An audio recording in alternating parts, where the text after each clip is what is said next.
Bonjour à tous frères et sœurs. Soyez les bienvenus encore ce matin, j'espère que vous allez bien.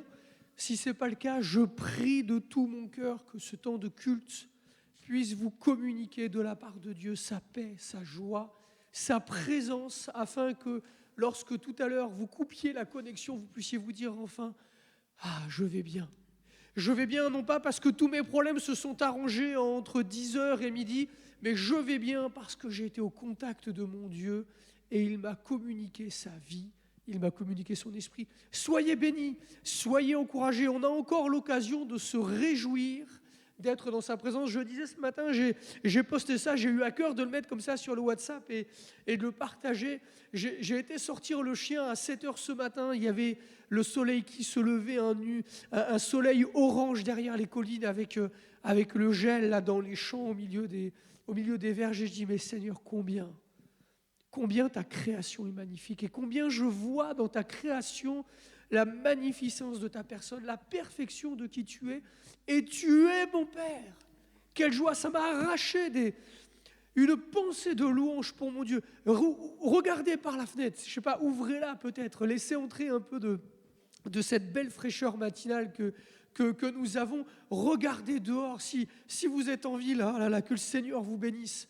Allez tout à l'heure dans les champs, profitez. Si vous êtes à la campagne, mais ouvrez vos fenêtres, écoutez les oiseaux chanter. La Bible dit que les oiseaux louent le Créateur. Regardez cette belle nature, considérez que Dieu a fait ça pour vous. Et revenez vite fait au milieu de nous et louez Dieu pour ce qu'il a fait. Dieu vous aime et il veut forcément votre bien et vous bénir.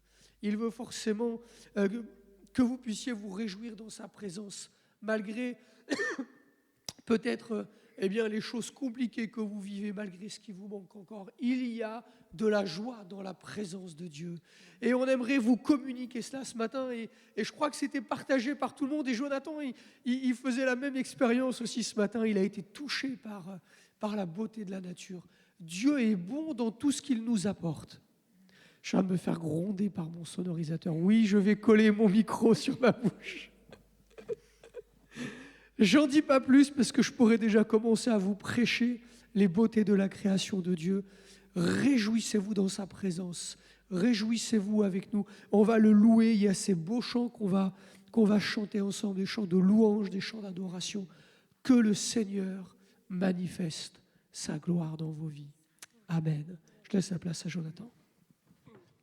Bonjour tout le monde. Que le Seigneur soit béni. Merci Seigneur. Oui, ce matin, on partageait cette pensée là sur l'estrade que, on va louer notre Seigneur au-dessus de tout. On va le louer et laisser, avec son aide, laisser derrière nous toutes les choses qui nous sont difficiles ou qui prennent notre esprit, notre pensée. On va, par sa grâce, on va laisser derrière nous ce qui nous est difficile. On va faire une petite parenthèse. On va dire à notre âme, maintenant on va louer le Seigneur. Mon âme loue le Seigneur. Qui brise le pouvoir du mal de la mort, qui aime d'un amour si puissant, si fort. C'est le roi de gloire, il est le roi des rois. Qui secoue la terre par un saint tonnerre, qui nous émerveille par tant de mystères. C'est le roi de gloire, il est le roi des rois. Quelle grâce incomparable, quel amour infini, que tu aies pris ma croix, que tu sois mort pour moi. Tu as payé le prix pour qu'enfin je sois libre. Oh Jésus, je te chante pour ce que tu as fait. Qui ramène la paix dans la confusion, change les orphelins en fils et en filles. C'est le roi de gloire, il est le roi des rois. Qui règne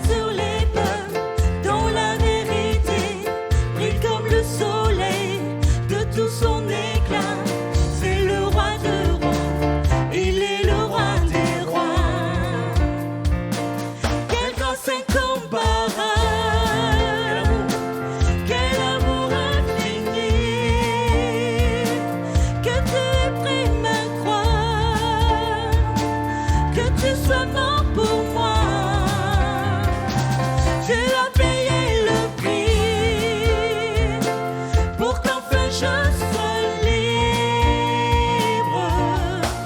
Oh, Jésus, je te chante pour ce que tu as fait. Quelle grâce incomparable, quel amour infini,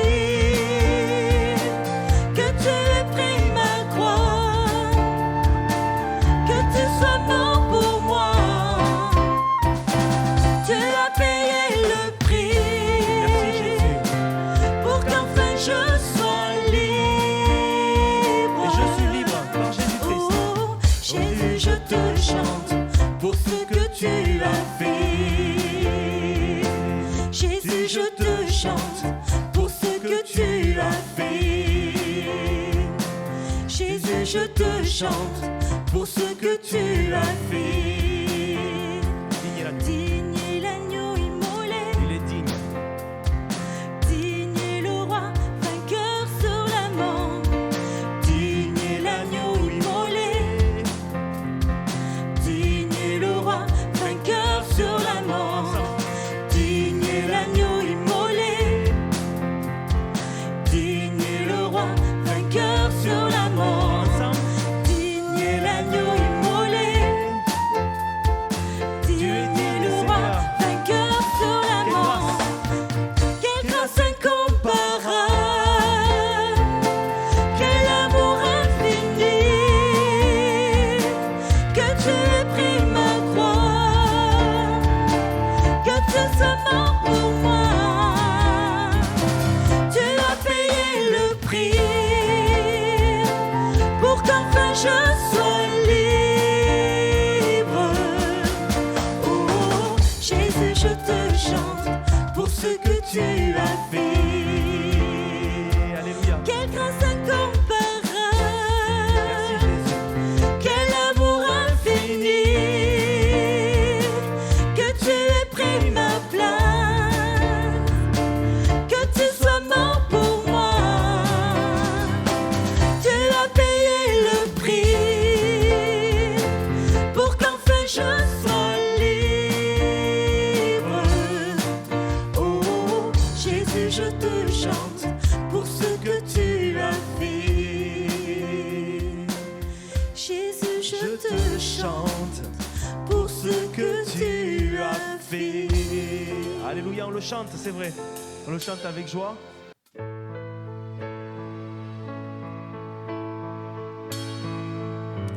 Et dans ce miracle, il y a la couleur de l'amour de Dieu, le Père, qui nous a aimés alors.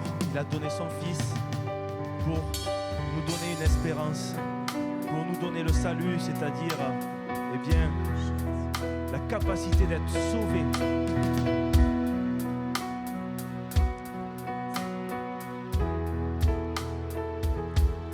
Dieu, quel amour pour moi, quelle patience, tu as conduit vers toi mon ignorance. Comment pouvais-je alors cesser ce que ton cœur voulait m'offrir? Un si grand miracle, un don si précieux,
sois-tu. Loué sois-tu. Ce don si merveilleux, comment le vivre sans le répandre à ceux que tu veux suivre sur le chemin où il s'égare, loin de la vie et de l'espoir. Un si grand miracle, un don si précieux, ta mort à la Pâque nous ouvre les yeux. Ton salut remplace ma condamnation. Mon péché s'efface par ta rédemption. Ensemble. Loué sois-tu, Dieu Tout-Puissant. Loué sois-tu, loué sois-tu, Dieu Tout-Puissant. Loué sois-tu.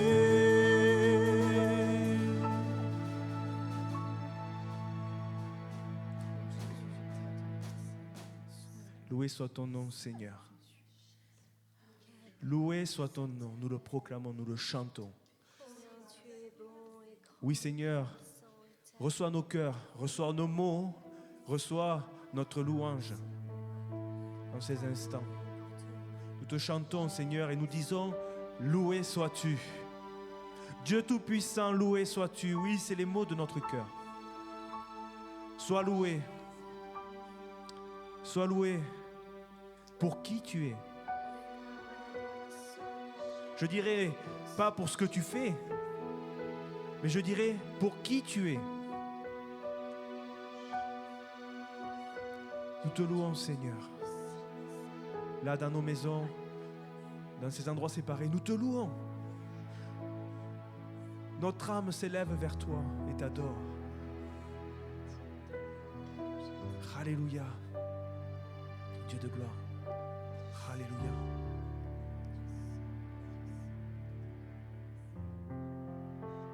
Loué soit ton nom. Soit ton nom. Alléluia. Alléluia.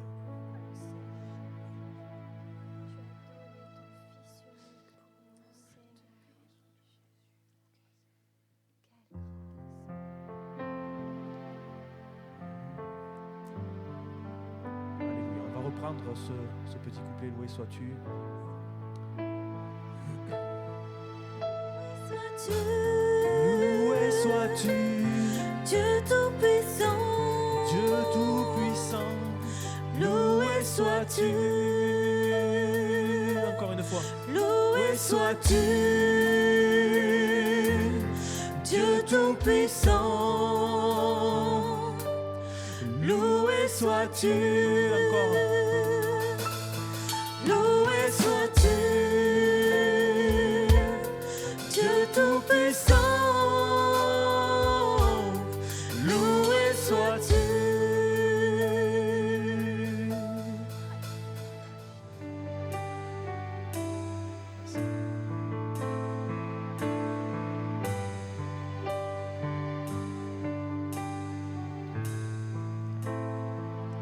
Quand je vois la beauté d'un coucher de soleil, un art si raffiné me révèle tes merveilles.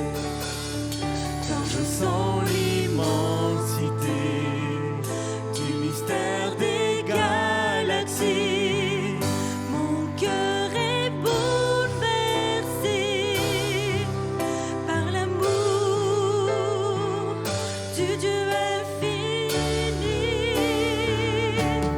Comment te dire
dire?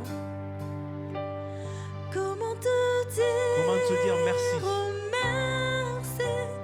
Comment ne pas t'abandonner ma vie? Alléluia, Tous ensemble, alléluia. Alléluia. Comment t'aimer, te louer, faire de ce jour que tu nous as donné un Alléluia, un Alléluia, Alléluia. Alléluia. Si vous n'avez pas de mots pour louer le Seigneur, dites simplement Alléluia.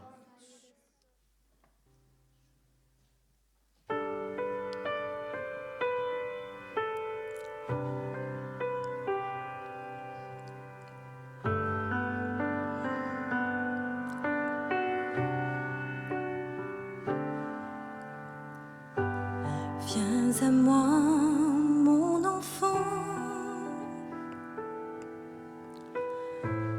Pourquoi aurais-tu peur de ton père? Car mes bras sont grands offerts. Je suis là, je suis là. Oui, je vois les larmes dans tes yeux. Je comprends ta douleur.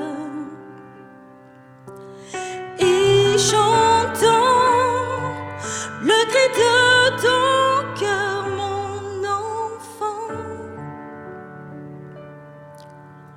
Mon amour te consolera, car je t'aime infiniment.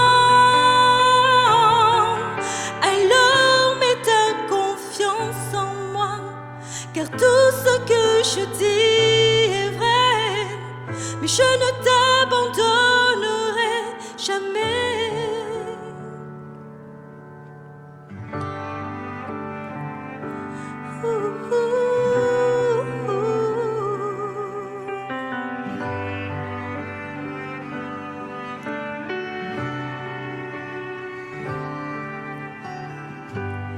Viens à moi, mon enfant. Pourquoi aurais-tu peur de ton père? Car mes bras sont grands ouverts. Je suis là, je suis là. Oui, je vois les larmes dans tes yeux. Je comprends ta douleur. Et j'entends le cri de ton cœur, mon enfant. Mon amour te consolera, car je t'aime infiniment. Alors mets ta confiance en moi, car tout ce que je dis est vrai, et je ne t'abandonnerai jamais. Je ne t'oublierai pas. Je te prendrai dans mes bras. Je te relèverai. Je te relèverai.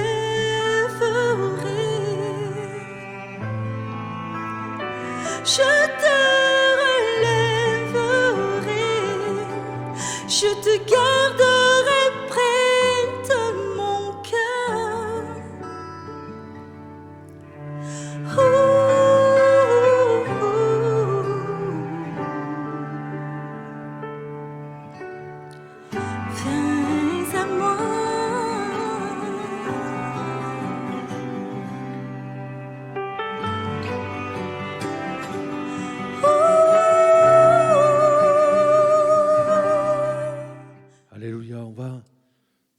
pour ce moment de Sainte Seine, lire un texte qui se trouve dans l'épître de Paul aux Romains. Pour ceux qui l'ont préparé dans leur maison, mais, après ce texte, vous pourrez, en même temps que nous, comme si nous étions tous ensemble, prendre le pain et le vin, nous rappelant du sacrifice de Jésus par amour. Alléluia. Par amour, tel que nous l'avons pu entendre au travers de tous les chants que nous avons chantés ce matin, en particulier du dernier. Voilà ce qui est dit dans l'Épître aux Romains au chapitre 15 et au verset 8. « J'affirme en effet que Jésus-Christ est devenu le serviteur des circoncis pour prouver que Dieu est vrai en confirmant les promesses faites à leurs ancêtres. Quant aux non-juifs, ils célèbrent Dieu à cause de sa bonté, comme le dit l'Écriture. C'est pourquoi je te louerai parmi les nations et je chanterai à la gloire de ton nom. » Il est encore dit « Nations, réjouissez-vous avec son peuple. » Et encore, « Louez le Seigneur, vous toutes les nations, célébrez-le, vous tous les peuples. » Ésaïe dit aussi « Il paraîtra, le rejeton d'Isaïe. Il se lèvera pour régner sur les nations espéreront en lui. » Et au verset 13, voilà ce qu'il est dit « Que le Dieu de l'espérance vous remplisse de toute joie et de toute paix dans la foi, pour que vous débordiez d'espérance par la puissance du Saint-Esprit. Amen. » Nous voulons vraiment prier le Seigneur ce matin. Seigneur, merci. Merci pour ta grâce. Oui, tu es un Dieu d'amour. Alléluia. Toute ta parole, tout ce que nous vivons, tout ce que nous lisons, tout ce que nous entendons. Et c'est vrai, aussi la beauté de la nature nous rappelle que tu es un Dieu d'amour. Alléluia. Tu as tout fait parfaitement. Tu as tout fait avec grandeur, avec justice, avec justesse, avec sagesse. Alléluia. Tu es vraiment ce Dieu merveilleux. Et ce matin, c'est avec reconnaissance que nous approchons. Alors, tu vois l'état de notre cœur, tu vois comment il est. Est-ce qu'il est dans la joie? Est-ce qu'il est dans la peine? Ce matin, en tous les cas, laissant toutes choses, même la joie de ce monde, la laissant de côté, nous venons avec la joie de notre Dieu, alléluia, nous approcher de toi pour te dire, oui, nous t'aimons, Seigneur. Nous t'aimons de tout notre cœur parce que tu nous as aimés le premier, certes, mais nous avons décidé, nous avons choisi aussi un jour de t'accepter dans notre vie. Et ce jour-là fut le jour le plus merveilleux de notre vie, alléluia. Et nous nous réjouissons en ce souvenir aussi chaque jour, nous rappelant que notre nom est inscrit dans le livre de vie et que cette espérance est grande pour chacun d'entre nous, parce que nous sommes unis les uns aux autres. Et dans ce moment de communion, alléluia, je veux me rappeler que je suis uni avec mes frères, avec mes sœurs, et que si la présence physique n'est pas là, mon cœur, mon esprit, mon âme, tout est uni avec Jésus-Christ, mon frère, mais aussi avec mes frères et sœurs, et ensemble, nous allons prendre ce pain, prendre ce vin, nous remémorant, alléluia, que ce sacrifice à la croix était nécessaire, utile, indispensable pour le salut de quiconque, et indispensable pour mon salut, alléluia. Mais nous voulons vraiment te louer de tout notre cœur et te dire merci, avec joie, avec allégresse, avec bonheur, sois béni, sois loué, sois glorifié notre Dieu. Amen, alléluia, amen. Ah, gloire à Dieu. Gloire à Dieu. Nous l'avons chanté, nous le disons, et Dieu nous le confirme, il est celui qui veille sur nous. Même si parfois, eh bien, il est un Dieu exigeant, un Dieu sévère, un Dieu qui ne tolère pas, eh bien, le péché dans nos vies, un Dieu qui attend de nous que nous soyons vraiment dans cette recherche de sanctification, de perfection. Et la Bible nous le dit, que nos progrès soient connus et évidents pour tous. Dieu est exigeant, mais Dieu nous aime et Dieu nous bénit. Il est celui qui prend soin de nous. Il est celui qui sait nous encourager. Il est celui qui garde ses bras ouverts pour que nous puissions, eh bien, aller nous y réfugier le moment venu. Je rends gloire à Dieu et je prie qu'il vous encourage à nouveau et qu'il vous relève si vous avez besoin de l'être. Je continue cette série de prédications. J'arrive au bout. Nous sommes à l'avant-dernier point. Il y en avait 6 sur ce qu'est un disciple. Alors j'ai voulu finir un peu vite et j'étais un peu long la semaine dernière. Alors aujourd'hui, je n'en ferai qu'un sur les 2 qu'il me reste pour ne pas être trop long. Il nous en reste 2 à voir. Il y aura... voilà. Et puis après, comme je le partageais vendredi, on va s'arrêter sur la question du combat spirituel et de la guérison divine. Je sens qu'il y a ce besoin de s'arrêter sur ces notions. L'Église est une Église qui prie, l'Église est une Église qui a ce besoin aussi de voir la manifestation de la gloire de Dieu au travers de la prière. Et la réalité, c'est que, je vois trop souvent les mêmes sujets de prière qui reviennent. Et c'est souvent mon cas aussi, et je me dis, mais nous prêchons un Dieu qui agit, qui intervient, et nous ne le voyons pas suffisamment intervenir. Alors, on va s'arrêter après quelque temps sur ces aspects-là. Qu'est-ce que Dieu veut pour manifester sa gloire? De quelle manière? Il l'a déjà fait par le passé, et où nous en sommes par rapport à sa volonté dans ce domaine. Mais en tout cas, il nous est nécessaire de terminer et de bien saisir ce qu'est un disciple. On a vu, je rappelle très rapidement que nous sommes appelés à faire de toutes les nations des disciples, et pour que celles et ceux qui viennent après nous puissent être des disciples, il faut que nous-mêmes en premier, nous ayons été, nous soyons, nous devenions des disciples parfaits, accomplis à défaut d'être parfaits et efficaces. Alors il y avait ces 4 premiers points qui étaient que le disciple devait renoncer à lui-même. Le deuxième point, c'était que le disciple doit s'attacher à son maître Jésus-Christ. Le troisième point, on a vu que le disciple devait devenir dépendant de Dieu. Le quatrième point, c'était celui de la semaine dernière, le disciple doit apprendre. Et aujourd'hui, on va voir qu'une fois que le disciple est passé par ces différentes étapes, et pour pouvoir être efficace, il est nécessaire que le disciple soit qualifié. Qualifié, ça veut dire qu'il reçoive de la part de Dieu les compétences, les qualifications, la force nécessaire pour pouvoir exercer ce qu'il va faire. On a vu que lorsque le disciple doit apprendre, il passait par des travaux pratiques. Et que lorsque le Seigneur a envoyé ses premiers disciples dans le monde, dans ces villes où ils rayonnaient pour faire leurs travaux pratiques, il leur avait donné un peu de son esprit. Mais ce n'était pas suffisant. Ils n'étaient pas encore qualifiés. Et puis, il y a ce moment, je le dirais comme ça, où presque, le disciple reçoit cet adoubement de la part de Dieu, comme s'il recevait son diplôme, comme s'il recevait la certification qu'il est un disciple propre à servir Dieu et accompli.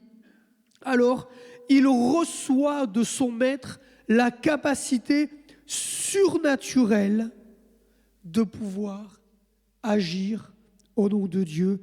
Il s'agit de la puissance de l'Esprit. Il a donné les prémices aux disciples dans un premier temps, et puis après, il l'a donné à tous, tel qu'il l'avait promis par les prophètes, et notamment, on peut le lire dans le prophète Joël. On va lire un texte après. Mais j'aimerais nous rappeler cela, que notre mission, elle est spirituelle. Elle n'est pas humaine. Nous luttons contre des esprits mauvais dans les lieux célestes. Et nous luttons dans des situations et contre des situations spirituelles. Nous ne luttons pas dans ce monde contre les gens ou contre les choses de ce monde ou contre des situations humaines. Et voyez, on a été interpellés, les frères anciens, à pouvoir prier parce qu'il y a dans une famille de l'Église, des situations de maladie et des situations familiales compliquées. Et pendant que je priais hier pour cela, j'étais en train de prier pour telle situation, telle situation, telle situation. Et mon cœur était attristé de voir que malgré la foi de mes frères et sœurs, leur famille, elle est touchée de cette manière-là. Et à un moment donné, je me suis arrêté.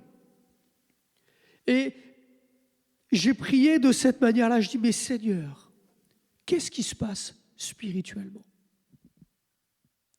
Pourquoi est-ce que Satan en veut tellement à mes frères et sœurs? Je ne veux pas m'arrêter simplement sur la maladie d'un tel. sur la situation professionnelle d'une telle, sur la situation familiale de l'autre. Parce que si je commence à faire la liste de tout ce qui ne va pas, alors je me bats dans tous les sens et je sais pas quoi faire. Et moi, je ne peux rien faire contre ces choses.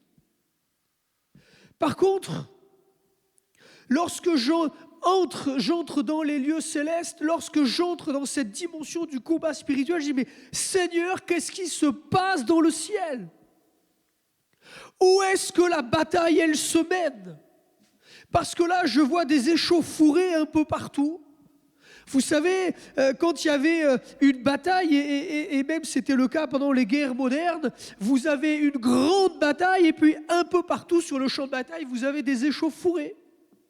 Vous avez quelques soldats qui se tirent dessus ici, quelques autres qui se tirent dessus là-bas, quelques autres qui sont en train de mener une opération là et quelques autres là. Mais la réalité, c'est que la bataille, elle se situe sur un champ un peu plus vaste.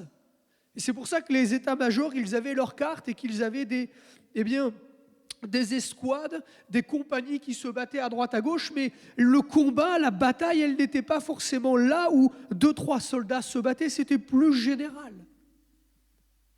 Et alors, si on s'arrête de nous dire, mais il y a ça, il y a ça, il y a ça, on est en train de se focaliser simplement sur un échauffouré, mais la bataille, elle est plus large que ça. Et je crois que c'est le Saint-Esprit qui m'a arrêté et il ne m'a pas encore donné la réponse, mais je prie dans ce sens, mais Seigneur, qu'est-ce qui se joue là dans le ciel ? Elle est où ? Donne-moi, s'il te plaît, Père, la capacité de lire les cartes de l'état-major. Permets-moi de comprendre quelle est la stratégie de l'ennemi et quelle est la tienne. Comment est-ce que moi, je dois me positionner ? Comment est-ce que peut-être je dois m'associer, puisqu'on est plusieurs à avoir été associés à cette prière. Comment est-ce que nous devons nous associer ensemble ? Est-ce qu'il faut que toutes nos forces soient mises au même endroit ou est-ce qu'il faut qu'on se sépare et que l'on mène plusieurs petites batailles ? Mais Seigneur, explique-moi, qu'est-ce qui se joue ? Parce que je n'ai pas à lutter contre des situations humaines, mais j'ai à lutter contre des situations spirituelles. La réalité, c'est que la malédiction d'Adam et Ève, elle est toujours d'actualité. Et pardon, mais même pour les chrétiens. Le salut en Jésus-Christ n'a pas annulé la malédiction d'Adam pour les hommes. Il n'a pas annulé la malédiction d'Ève pour les femmes. Nous continuons d'être séparés du jardin de Dieu. Nous continuons de vieillir et de mourir parce que nous n'avons pas eu accès à l'arbre de la vie éternelle. Nous continuons à devoir travailler, à suer pour un salaire misérable au regard de notre labeur. Nous continuons à devoir vivre ces choses.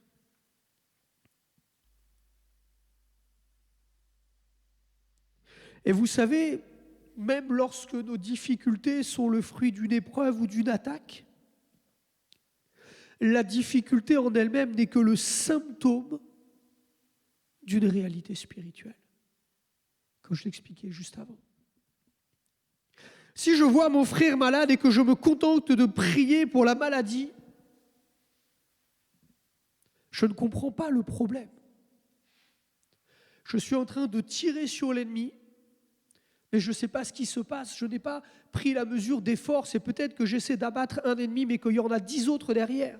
Alors je prie et je ne comprends pas parce que ça ne fonctionne pas, mais à chaque fois que je tue un soldat, il y en a un autre qui prend la suite et je suis peut-être en train tout seul de vouloir faire feu sur une compagnie entière, bien mieux armée et préparée que moi, et je ne comprends pas pourquoi non seulement je n'ai pas d'efficacité, et même parfois pourquoi il y a une contre-attaque. Et ça se retourne contre moi. Parce que je me contente de regarder là la situation. Seigneur, résous ça. Seigneur, on veut lutter contre ça. Mais quelle est la réalité spirituelle qu'il y a derrière ? Tout cela n'est que le symptôme d'une réalité spirituelle qu'il y a derrière. Et nous avons été qualifiés pour pouvoir comprendre ce qui se joue derrière. Sinon, vous savez, Dieu aurait pu envoyer les disciples et leur dire « Je vous ai donné mon autorité, en mon nom, vous prononcez quelque chose et ça va arriver comme une incantation magique. Voilà, vous allez dans tel endroit, vous voyez un démon et au nom de Jésus, vous dites au nom de Jésus, il s'en va. Et il s'en va. Paf, vous avez l'autorité, vous avez le mot magique, l'incantation qui fait qu'il s'en va. Mais ce n'est pas comme ça que ça se passe. À tel point que Jésus, à un moment donné, et j'avais prêché dessus, j'avais pris cet exemple il y a quelque temps d'arrière, leur a dit, mais c'est dans le jeûne et la prière. Ça veut dire qu'il est nécessaire de passer du temps pour comprendre.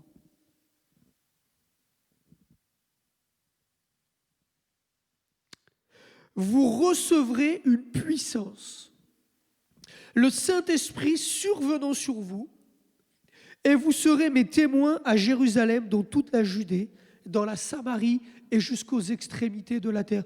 Nous avons reçu une puissance qui ne nous appartient pas, mais qui ne se limite pas à faire acte d'une autorité divine.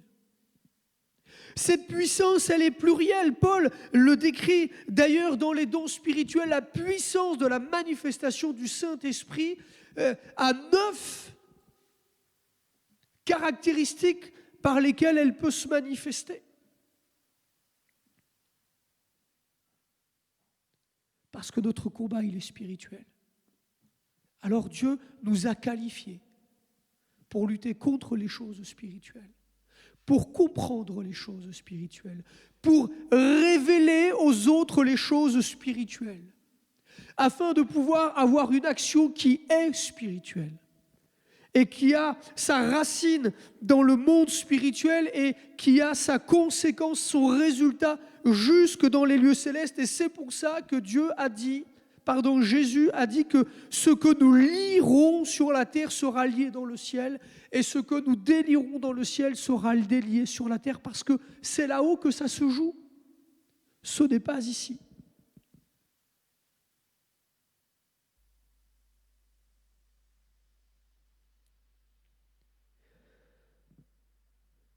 Nous avons été qualifiés comme des soldats spirituels. Nous avons été qualifiés d'une manière spirituelle pour un combat spirituel dans un monde spirituel. Nous n'avons pas été qualifiés simplement pour avoir une action sur ce monde terrestre. Nous n'avons pas reçu cette qualification-là parce que nous n'en avons pas reçu la mission. Et ça, il faut le comprendre.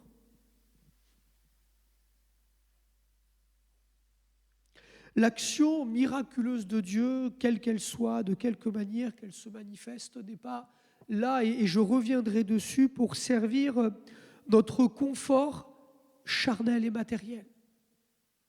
Ni pour nous, ni pour les personnes pour lesquelles nous prions. La manifestation de la puissance de Dieu qui se communique, qui se révèle par la communication du Saint-Esprit, n'est pas là pour servir un but matériel et charnel. Les dons spirituels ne sont pas le moyen de se garantir un confort terrestre. Bien évidemment, ça nous fait du bien, bien évidemment, ça a un impact dans nos vies, mais ce n'est pas le but. Le but, il est spirituel. La qualification du disciple par la réception du Saint-Esprit et ses manifestations miraculeuses ne sont pas là pour nous justifier.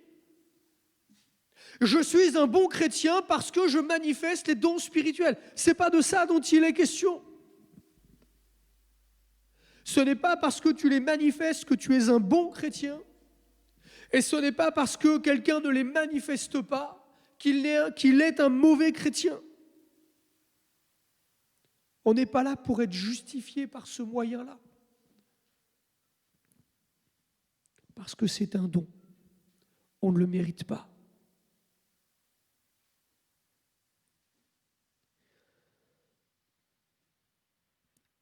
À tel point, c'est que la Bible dit qu'aux yeux de l'Éternel, les plus grands de ses serviteurs et de ses servantes sont celles et ceux qui sont les serviteurs des autres. Jésus va même jusqu'à dire les esclaves des autres. C'est dans Marc 43, 44, lorsque les disciples leur disent « Qui sera à ta droite ?» Être à la droite de quelqu'un dans la culture juive, c'est l'honneur suprême. Qui sera à ta droite? Qui sera honoré? Qui va être adoubé? À qui tu vas donner le plus? Jésus leur dit, mais vous n'avez rien compris. Celui qui sera le plus grand, c'est celui qui sera le plus petit au milieu de vous, l'esclave des autres. Vous n'avez pas compris. Et d'ailleurs, autre part dans la Bible, on lit que à ceux à qui il a été beaucoup donné, il sera beaucoup demandé. Ça veut dire que si tu veux recevoir beaucoup de la part du Seigneur, prépare-toi parce que le Seigneur va te demander de servir plus que quiconque. Est-ce que tu es prêt à servir plus que les autres pour un salaire moins important? Est-ce que tu es prêt à servir plus que quiconque pour être encore plus attaqué, encore plus méprisé, encore plus rejeté? Est-ce que tu es prêt à servir plus que quiconque pour plus que quiconque être au service de tous les autres? C'est ça que ça veut dire. Nous avons tous été qualifiés et nous devons l'être.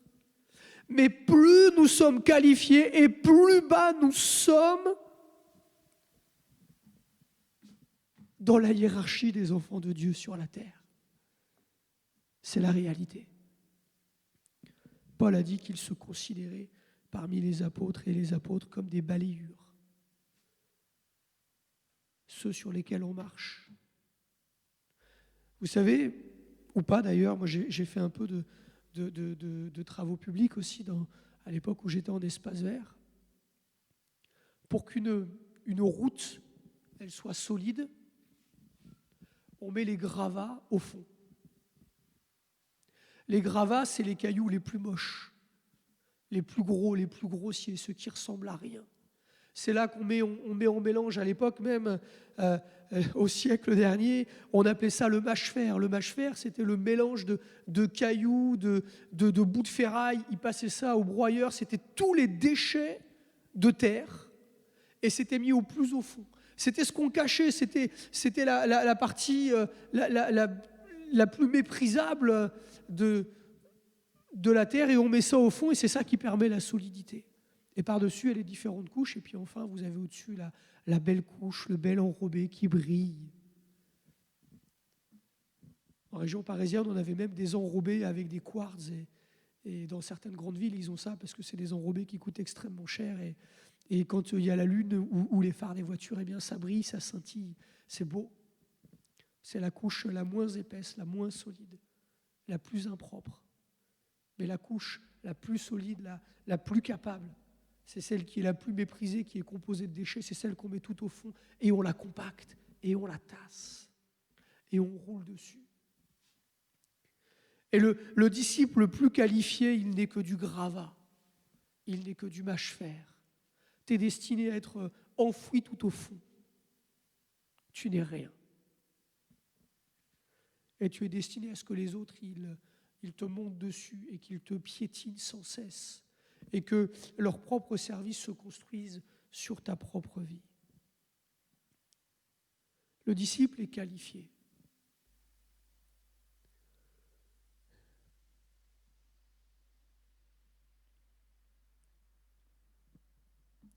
La réalité, c'est que aussi la qualification qui nous est communiquée par le Saint-Esprit, qui nous donne la force, l'intelligence et les moyens de pouvoir le servir, sont aussi des réalités actives. Le disciple de Jésus est un témoin actif. J'en parlais, je crois que c'est vendredi. Servir le Seigneur, c'est être en action. C'est faire des choses. C'est être devant, c'est se lever. Il y a plusieurs manières d'être un témoin. Vous savez, quand vous êtes dans un procès, le témoin, c'est celui qui a vu et qui raconte. Il est assis, on le questionne et il raconte. C'est passif. J'ai vu quelque chose, mais le témoin de Jésus, ce n'est pas celui qui a vu, c'est celui qui vit. C'est celui qui fait. Je suis témoin non pas parce que j'ai vu et que je raconte, je suis témoin parce que je fais. Je suis un témoignage vivant, l'incarnation de la gloire de Dieu. Jésus était l'incarnation de Dieu, nous sommes les incarnations de sa gloire. Nous sommes des témoins vivants, c'est dans ce que nous vivons au quotidien que les autres voient. Nous sommes un livre ouvert, dit Paul. Et nous racontons par nos vies une histoire, ce n'est pas nous qui la racontons par nos bouches. Je ne suis pas celui qui a vu et qui te dit, je suis celui qui vit pour que tu vois. Et la qualification du Saint-Esprit, elle sert à ça aussi, à recevoir la force et la compétence et les qualités nécessaires pour démontrer. Je ne suis pas celui qui te dit que Dieu fait des miracles, je suis celui qui fait le miracle, pour que tu vois que Dieu peut le faire. Et sert à ça la qualification du Saint-Esprit. Et l'idée, comme je le disais, ce n'est pas notre confort matériel. C'est d'amener les hommes au salut. Faites de toutes les nations des disciples, amenez-les d'abord à la croix. Et les autres disciples, ils passeront par le même chemin que nous. Ils s'attacheront à Jésus-Christ, ils passeront par la croix, ils recevront son enseignement, ils le suivront, ils lui obéiront, ils renonceront à eux-mêmes. Ils seront enseignés. Et puis ils seront au travail et ils seront à nouveau qualifiés, les mener au salut. Les dons spirituels servent à ça. Et quand vous relirez peut-être dans le détail 1 Corinthiens 12 et 1 Corinthiens 14, vous verrez que Paul insiste sur le fait que les dons spirituels ne sont pas destinés à soi-même.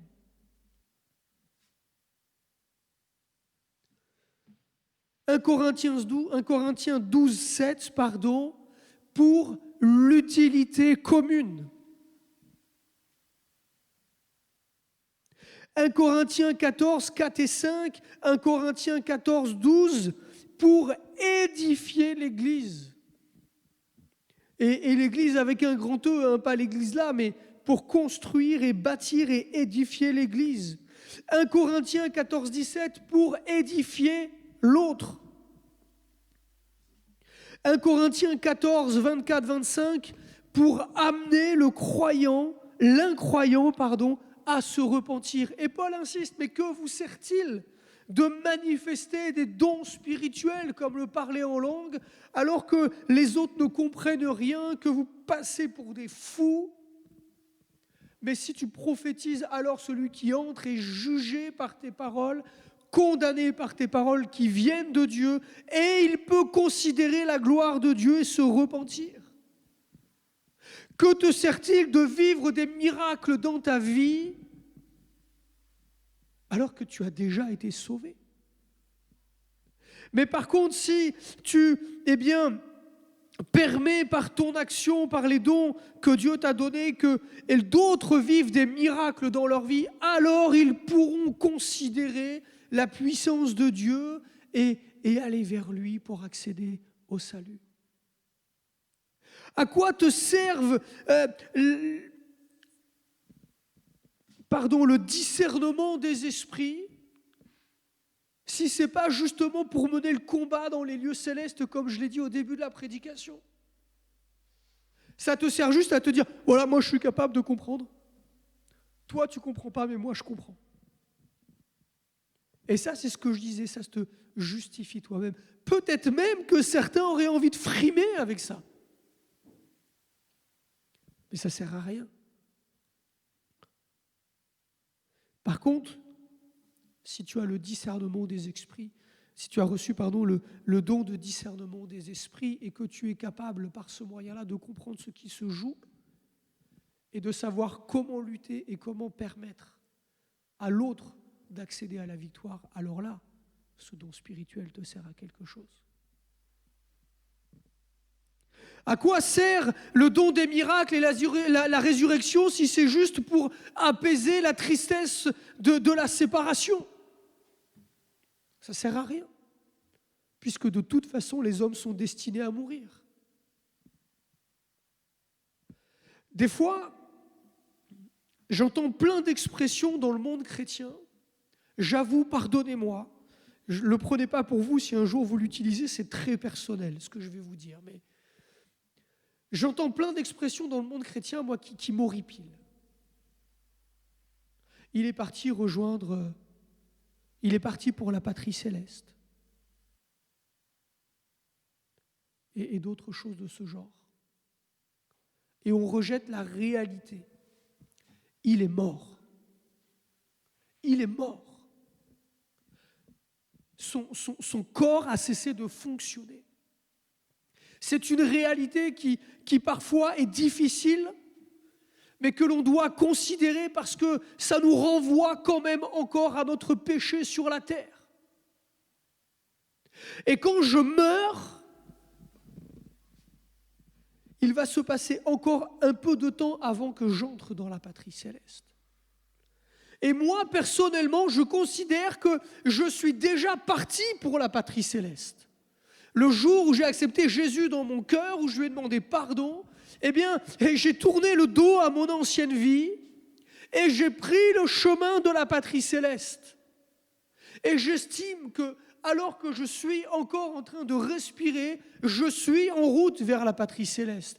Et ce n'est pas le fait de perdre la vie qui va m'amener plus près de la patrie céleste. Je suis déjà en route. Alors oui, quand je serai mort, eh bien, j'arrêterai de souffrir et j'aurai plus qu'à attendre patiemment dans la paix de Dieu le retour de Jésus pour être avec lui dans l'éternité. Mais la réalité, c'est que, eh bien, je meurs. Je vais mourir et la mort, elle frappe à notre porte. Mais la mort n'est pas un problème. Paul dit, elle m'est un gain. C'est même une sécurité.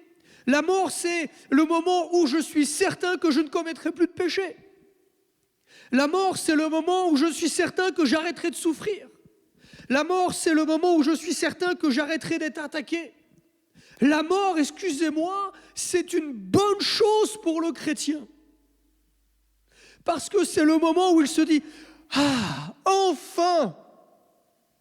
Après toutes ces années, je vais pouvoir recevoir mes récompenses. Et là, il n'y a plus rien. Je n'ai plus à combattre. Je n'ai plus à combattre contre moi-même. Enfin, je suis validé. »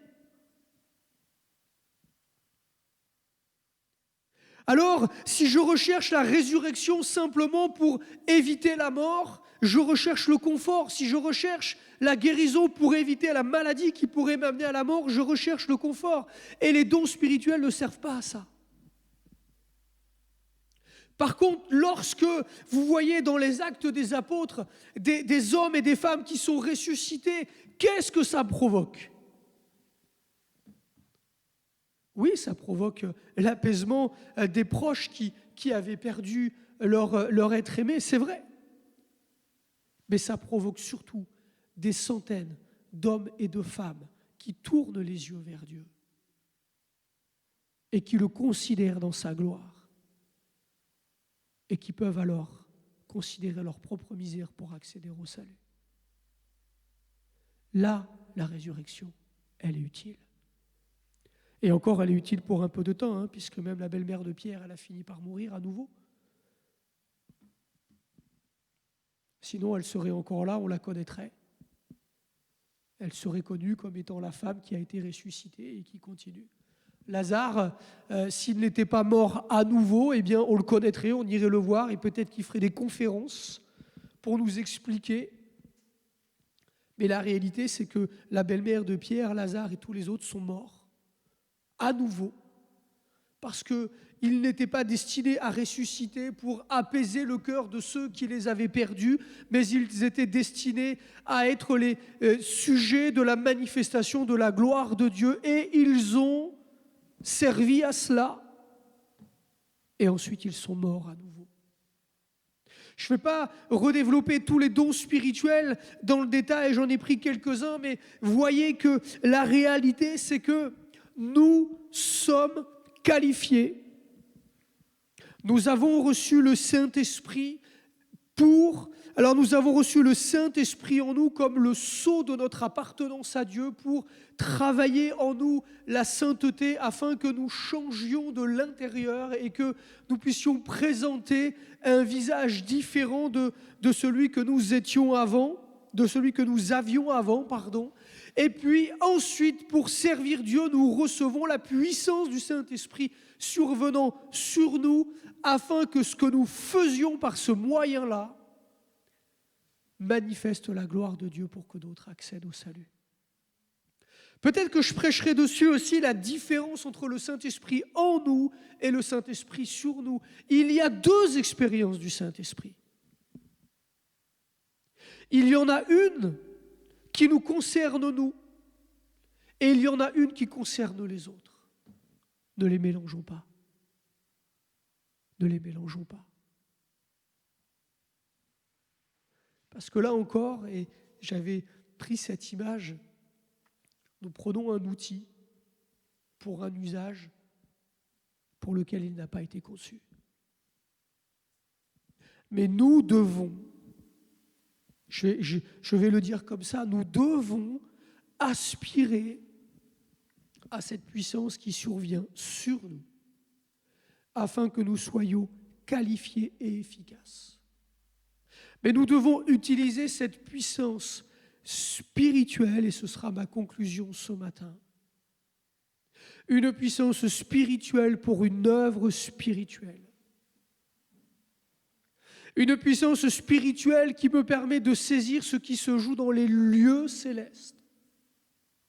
Et qui est destinée à ne pas avoir une action sur des choses humaines, mais bien sur des choses spirituelles.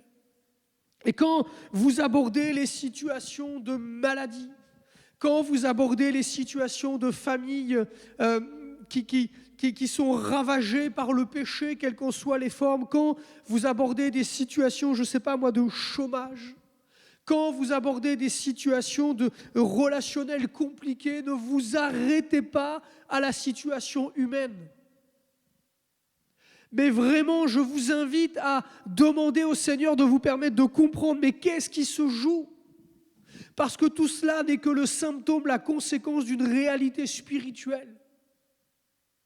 L'origine de toute chose est spirituelle, frères et sœurs.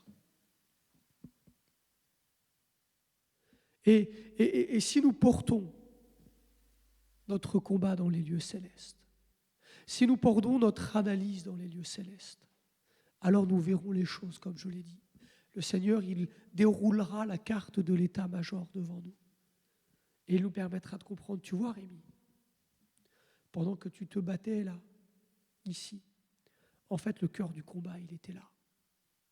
Alors déporte-toi avec tes forces. Déporte-toi et combat comme ça. Ou continue de combattre ici, mais en prenant en considération ce qui se joue là. Et je vous assure, frères et sœurs, que alors nous verrons les choses différemment. Et alors nous verrons les choses changer. Pour ce sujet dont j'ai parlé, ça nous a été communiqué aux frères anciens, prédicateurs. Mes frères, moi je vous invite à prier dans ce sens. Que le Seigneur nous révèle qu'est-ce qui se joue dans les lieux célestes. Et on ne va pas perdre notre temps à prier pour la guérison d'un tel ou la résolution du problème d'un tel. Mais portons notre combat dans les lieux célestes. Demandons au Seigneur de nous révéler. Allons directement à la source. Ne nous occupons pas de la petite compagnie de 10 soldats. Allons directement taper dans l'état-major. Les armées, elles l'ont compris aujourd'hui. L'aviation, les premiers bombardements qu'elle fait, c'est dans les ressources. Ça a été compris pendant la Seconde Guerre mondiale, ça. Si on tape dans les ressources, il ne se passe plus rien sur le terrain.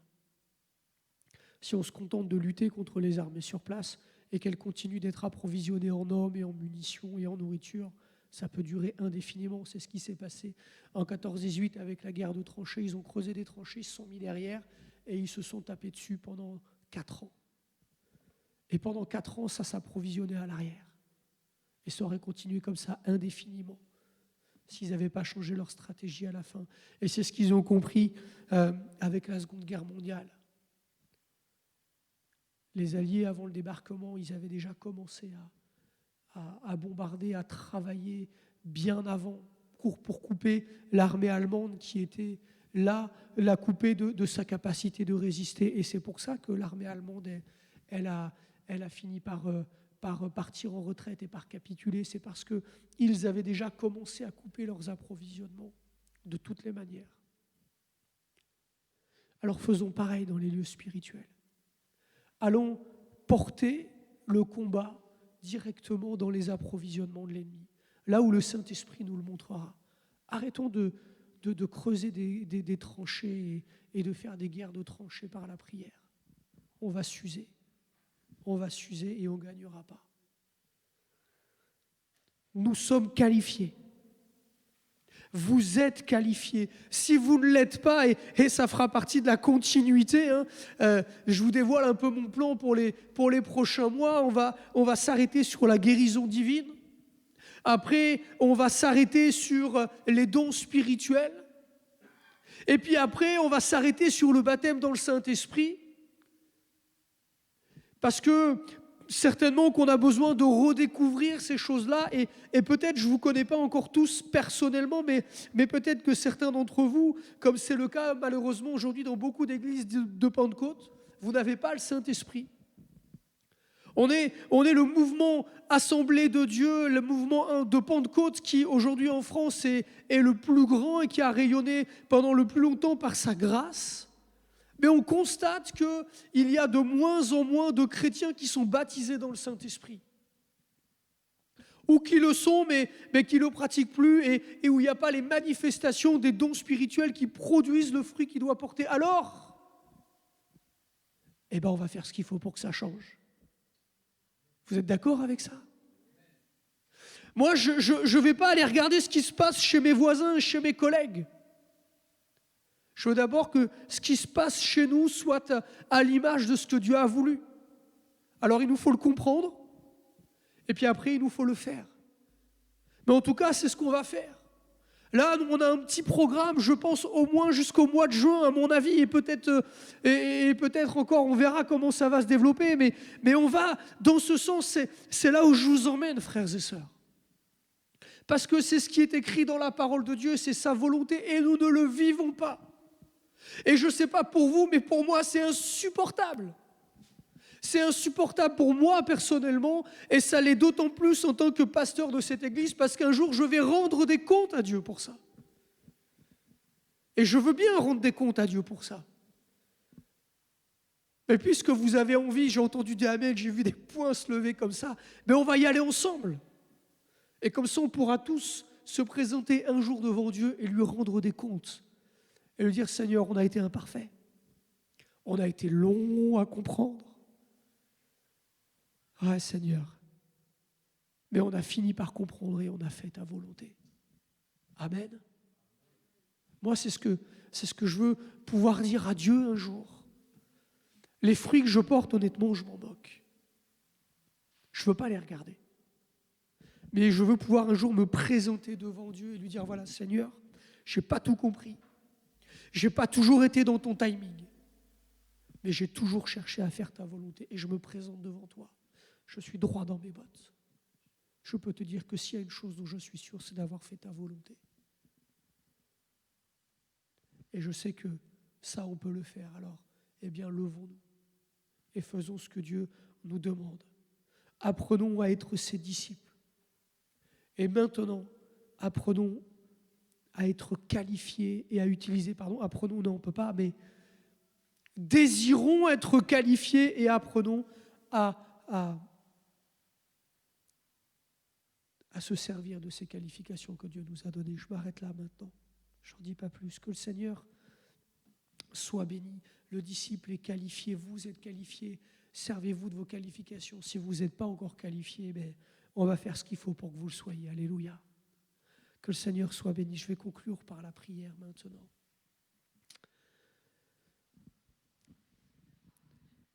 Seigneur, tu sais que je suis motivé, Seigneur. C'est ma nature, tu m'as fait comme ça. J'ai ce zèle en moi qui brûle dans mon cœur. Mais je veux rester humble, Seigneur, et tout ça, je le dis humblement. Si je prêche ces choses éternelles, c'est pas parce que je les vis ou que je suis meilleur que les autres, mais si je prêche ces choses éternelles, c'est parce que je crois qu'elles sont la vérité. Je crois que ta parole est la vérité, Seigneur. Je le dis, je l'affirme, ta parole est la vérité. Et ce qu'elle contient est la vérité. Et ce qu'elle contient peut être et doit être vécu, même encore aujourd'hui, Seigneur. Et c'est en vertu de cette foi-là, Seigneur, que je me permets de dire ces choses. Alors, si je le fais, c'est aussi pour que mes frères et sœurs soient bénis et qu'ils puissent m'accompagner. Je veux ne pas être tout seul sur ce chemin et je sais que je ne suis pas le premier, je sais que je ne suis pas tout seul, mais puisque nous sommes tous aujourd'hui dans cette église à Villeneuve-sur-Lot, je veux, Seigneur, que tous nous puissions vivre cela ensemble.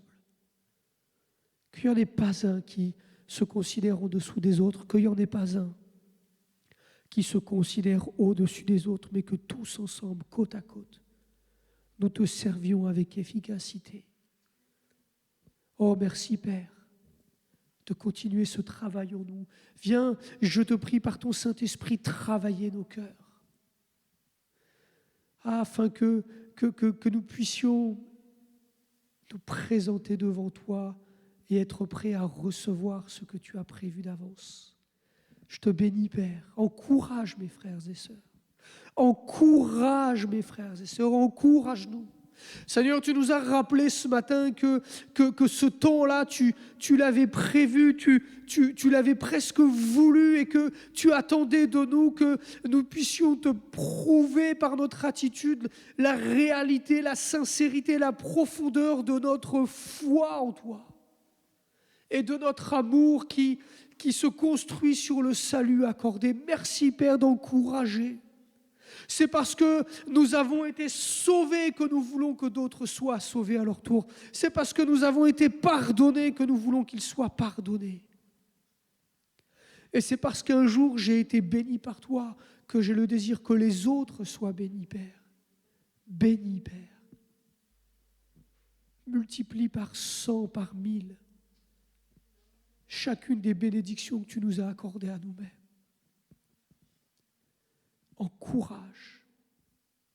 Encourage mes frères et sœurs, prépare-les au combat, affûte-les, Éternel, fortifie-les, donne-leur du zèle, c'est ma prière pour l'Église.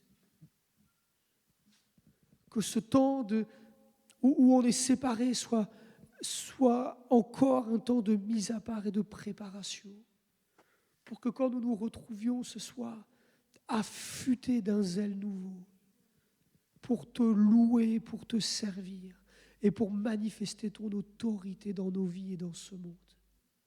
Père, au nom de Jésus. Amen. Alléluia. Alléluia. Croyez, frères et sœurs. Croyez dans la parole de Dieu. Croyez dans chacun des versets de la parole de Dieu comme étant des vérités pour vous aujourd'hui. Croyons cela tous ensemble. Exhortons-nous à cela et nous le verrons de manière tangible au milieu de nous. Encourageons-nous les uns les autres à cela. Je m'arrête là. Je prie que le Seigneur vous fortifie, qu'il vous parle encore toute cette semaine. Dieu voulant, on se retrouvera bientôt en vrai. Amen. Amen. Alléluia. Que le Seigneur vous bénisse